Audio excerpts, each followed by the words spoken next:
PhD thesis के evaluation process को समझना। पीएचडी स्कॉलर बनने के बाद सबसे इंटीमीडिएटिंग और कंफ्यूजिंग स्टेज आती है थीसिस के इवैल्यूएशन प्रोसेस। शुरुआत में स्कॉलर को लगता है कि थीसिस सबमिट करना सिर्फ राइटिंग कंप्लीट करना और गाइड को दिखाना है, लेकिन धीरे धीरे रियलिटी समझ में आती है कि इवैल्यूएशन एक डिटेल्ड मल्टी स्टेप और क्रिटिकली रिगरस प्रोसेस है जिसे समझना हर स्कॉलर के लिए जरूरी होता है। इवैल्यूएशन प्रोसेस की शुरुआत होती है इंटरनल रिव्यू से। स्कॉलर की सबमिटेड थीसिस सबसे पहले गाइड और डिपार्टमेंटल कमेटी द्वारा चेक होती हैं।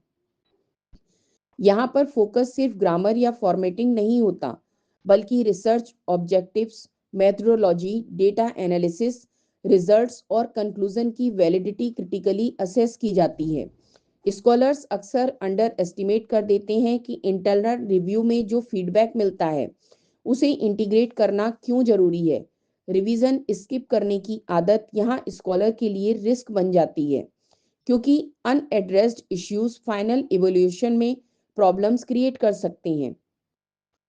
इसके बाद आता है एक्सटर्नल इवोल्यूशन, जो रियल टेस्ट होता है। एक्सटर्नल रिव्यूअर्स या एग्जामिनर्स जो स्कॉलर की गाइड से इंडिपेंडेंट होते हैं, थीसिस को थोरोली एनालाइज करते हैं। उनका focus originality, research gap, methodology rigour, contribution to field और लिटरेचर इंटीग्रेशन पर होता है।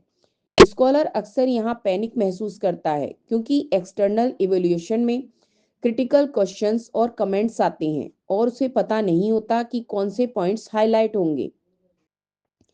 थीसिस इवैल्यूएशन में वाइवा, वोसे या डिफेंस भी शामिल हैं।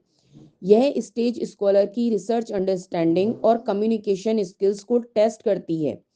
इवैल्यूएशन सिर्फ रिटर्न डॉक्यूमेंट तक लिमिटेड नहीं रहती, बल्कि स्कॉलर से क्रिटिकल डिस्कशन, जस्टिफिकेशन और रीजनिंग डिमांड होती है।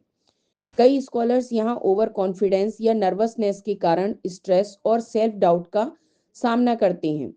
इवैल्यूएशन प्रोसेस को इग्नोर करना या सुपरफिशियली समझना डेंजरस होता है। स्कॉलर को revision history, literature context, methodology rational और रिजल्ट्स वैलिडेशन अच्छी तरह समझनी चाहिए।